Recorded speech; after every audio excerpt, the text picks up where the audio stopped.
जो हमारे देश के तमाम नागरिक जिनकी जान चली गई है, उनके परिवार के प्रति मैं अपनी संवेदना और अपनी पार्टी की और बहन कुमारी मायावती जी की संवेदना को यहाँ पे व्यक्त करना चाहूँगा। और माननीय अधिष्ठाता महोदय, मैं अपना भाषण एक 6 पॉइंट एजेंडा के तहत यहाँ पे प्रस्तुत करना चाहूँगा। सबसे पहला मेरा मुद्दा है किसानों के बीच पलते हुए आक्रोश को लेकर के। माननीय अधिष्ठाता महोदय, ये अत्यंत ही निंदनीय है कि पिछले कुछ महीनों से इस देश में 3 किसान विरोधी कानूनों के विपक्ष में, विरोध में जो धरना प्रदर्शन चल रहा है, उसमें बैठे अन्नदाताओं को कुछ छुटभइये नेता आतंकवादी घोषित करने का काम करते हैं। यहां यह जानना अत्यंत ही जरूरी है अधिष्ठाता महोदय कि हमारे इन किसान आंदोलनकारियों को, जो एक शांतिपूर्ण प्रदर्शन कर रहे होते हैं, इनके बीच में कुछ नकाबपोश जो लोकल स्थानीय लोग बनकर के आते हैं और पुलिस की नाक के नीचे एक शांतिपूर्ण प्रदर्शन को हिंसक बनाने का काम करते हैं, ताकि सरकार के पक्ष के प्रति सहानुभूति आम जनमानस में पैदा हो। माननीय अधिष्ठाता महोदय, मैं यहां यह बताना चाहता हूं कि लाल किले पे हुई जो अप्रिय घटना हुई है, इसकी हम सब निंदा करते हैं, लेकिन यह लालचन किसानों पे लगाना कि उन्होंने तिरंगे का अपमान किया है, मैं आज इस सदन को बताना चाहता हूं कि इसी तिरंगे में लिपट करके इन्हीं किसानों के नौजवान बच्चे बच्चियों का शव वापस लौटता है सरहदों से।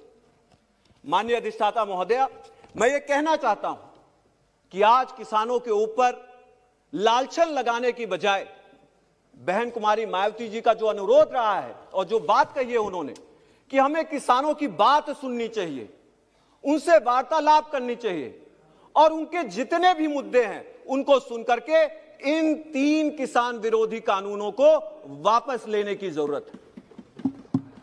अधिष्ठाता महोदय, मेरा दूसरा मुद्दा बेरोजगारी को लेकर के है। इस देश में 3 प्रकार की बेरोजगारी है। एक ऐसी बेरोजगारी जो आम होती है, नौकरी न मिलने की वजह से होती है। दूसरी ऐसी बेरोजगारी जिसमें किसी एक कार्य में जरूरत से ज्यादा लोग कार्यरत होते हैं, जिसे डिस्गाइज्ड अनएम्प्लॉयमेंट कहा जाता है। और एक तीसरी ऐसी बेरोजगारी जिसमें किसी भी व्यक्ति, कोई भी व्यक्ति अपनी योग्यता से नीचे का काम करने के लिए मजबूर होता है। ये तीनों बेरोजगारी हमारे देश में व्यापक है। ये हमारे देश के बुनियादी मुद्दे हैं और इससे हमारा देश जूझने का काम कर रहा है। एक समय था जब यह सरकार वोट मांगने के लिए यह कहती थी कि हम 2 करोड़ नौकरियां प्रतिवर्ष देने का काम करेंगे। आज कहीं ना कहीं इन्हीं बुनियादी मुद्दों से सरकार ने अपने हाथ को धोने का काम किया है। आज इन मुद्दों पे कोई चर्चा नहीं होती है। माननीय अधिष्ठाता महोदय, मैं आपको यह भी कहना चाहता हूं कि लॉकडाउन के समय बेरोजगारी ने पूरे देश में अपनी जड़ों को मजबूत करने का काम किया है। हमारे देश में ज्यादा 95% श्रमिक असंगठित क्षेत्र में काम करते हैं और इनमें से आधे से ज्यादा यदि 1 हफ्ते तक काम न कर पाए तो वो भुखमरी की कगार पे पहुंच जाते हैं। अधिष्ठाता महोदय, इन श्रमिकों को हमें यह देखना है कि हम किस तरह से बचाने का काम कर सकते हैं। और लॉकडाउन के समय हमने देखा कि किस तरह से लाखों करोड़ों श्रमिक भुखमरी की कगार पे आ गए थे। और इसी बिंदु के मद्देनजर रहते हुए माननीय अधिष्ठाता महोदय, मैं इस देश में फैली आर्थिक असमानता पर प्रकाश डालना चाहता हूं।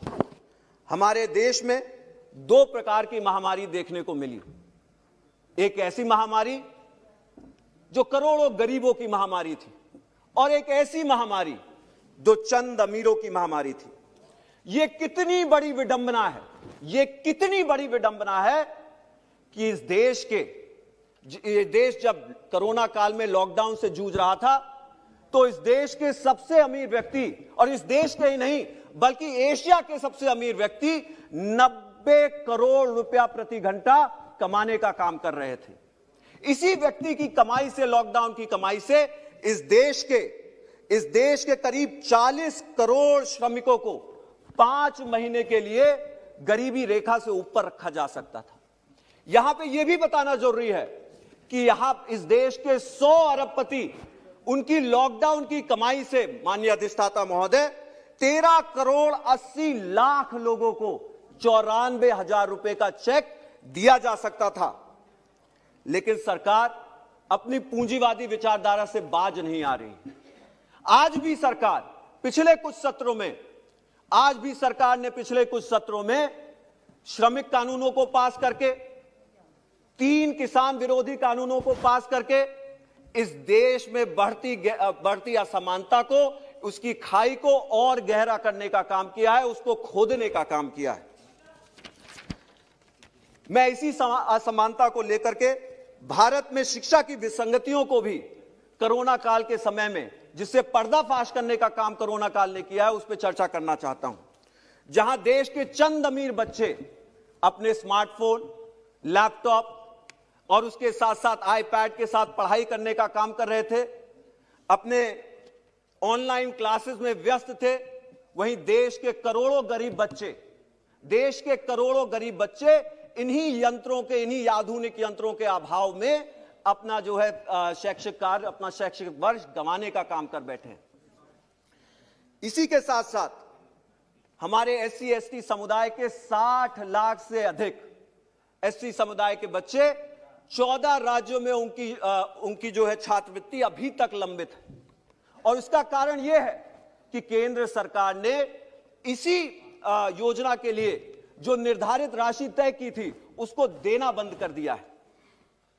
और मैं ये कहना चाहता हूं कि ये जो विसंगतियां हैं, इनको दूर करने के लिए हमें प्राइवेटाइजेशन की जरूरत नहीं है। इन विसंगतियों को दूर करने के लिए हमें शिक्षा के बुनियादी संस्थान, जो हमारे देश के सरकारी शिक्षा के जो बुनियादी संस्थान हैं, उनको मजबूत करने की जरूरत है। यहां यह भी उल्लेखनीय है अधिष्ठाता महोदया, सदन को यह भी जानना जरूरी है कि सरकार नारी सशक्तिकरण और महिला बराबरी का नारा तो देती है,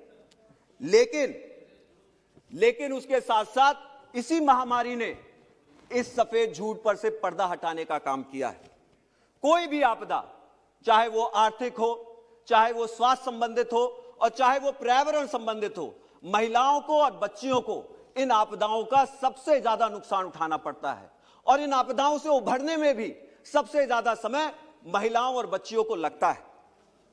हाल ही में भारत ग्लोबल हंगर इंडेक्स 2020 की रैंकिंग में 107 देशों में से 94 स्थान पर आया है। क्योंकि दुनिया की I have some time. No you don't have, आपके यहां से 3-4 नहीं तो ठीक है, मैं 2 मिनट और लूंगा अधिष्ठाता महोदय, बस 2 मिनट और। 107 देशों की रैंकिंग में भारत 94 स्थान पर है। अधिष्ठाता महोदय, मैं यहां पे ये बताना चाहता हूं कि हमारे देश में जो दुनिया की 5वीं सबसे बड़ी अर्थव्यवस्था है, 5 ट्रिलियन डॉलर की बात करने का काम करते हैं, उसी देश में 20 करोड़ बच्चे और गर्भवती महिलाएं और नई माएं अभी भी कुपोषण का शिकार है, जो कि एक अत्यंत ही निंदनीय चीज है। और जैसा कि हमने देखा है लॉकडाउन के समय, चाहे हाथरस का मामला हो और चाहे वो लॉकडाउन के समय घरेलू हिंसा में बढ़ते आंकड़ों का मामला हो, महिलाओं की स्थिति बद से बदतर हुई है और यह सरकार सिर्फ और सिर्फ जुमलेबाजी करने का काम करती है। पिछले 6 वर्षों में लोकतंत्र का चौथा स्तंभ यानी कि भारतीय मीडिया सत्ता के सौदागरों के गोदी में खेलने का काम कर रही है। हाल में ही एक प्रसिद्ध मीडिया के न्यूज एंकर और ब्रॉडकास्ट ऑडियंस रिसर्च काउंसिल के कर्मचारी के बीच हुए व्हाट्सएप लीक से यह साफ पता चलता है कि किस तरह राष्ट्रीय सुरक्षा के संबंधित गोपनीय सूचनाओं के आदान प्रदान से टीआरपी बढ़ा करके उससे कमाई करने का काम किया जाता है। अधिष्ठाता महोदया, यह देश की संप्रभुता के साथ एक बहुत ही बड़ा खिलवाड़ है और इस पे जरूर चर्चा होनी चाहिए और इस पे जांच बैठनी चाहिए। वहीं दूसरी तरफ जहां बाबा साहब BR अंबेडकर के संविधान में दिए गए अधिकारों संविधान में दिए गए अधिकारों को लेकर के जो कुछ पत्रकार, शिक्षक और सामाजिक कार्यकर्ता सरकार के खिलाफ आवाज उठाते हैं, उनके कामों की आलोचना करते हैं, तो उनके ऊपर कठोर से कठोर कानून, चाहे वो देशद्रोह के या UAPA के कानून हो, लगा करके उनके ऊपर जो है तमाम उनकी आवाजों को बंद करने का काम किया जाता है। मैं यहां पे अपनी बात चंद शब्दों में खत्म करने का काम करूंगा। यदि सरकार अपने कार्यों को लेकर के सच में विश्वास से पूर्ण है, सच में सशक्त है और सच में सामर्थ्य है, तो आखिर वो इन आलोचकों से क्यों डरती है। अंत में अधिष्ठाता महोदया, मैं अपनी बात खत्म करने से पहले यहां पे कुछ पंक्तियां एक कविता वीर से कहना चाहूंगा। सच है विपत्ति जब आती है, और ये कविता उन किसान भाइयों के लिए है और उन नौजवान साथियों के लिए है जो सीमा पे डटे हुए हैं, चाहे वो दिल्ली की हो और चाहे देश के सरहद की हो। सच है विपत्ति जब आती है, कायर को ही दहलाती है। सूरमा नहीं विचलित होते, क्षण एक नहीं धीरज खोते, विघ्नों को गले लगाते हैं, कांटों में राह बनाते हैं। आपने मुझे बहुजन समाज पार्टी और बहन कुमारी मायावती जी का पक्ष रखने का समय दिया, इसके लिए मैं आपका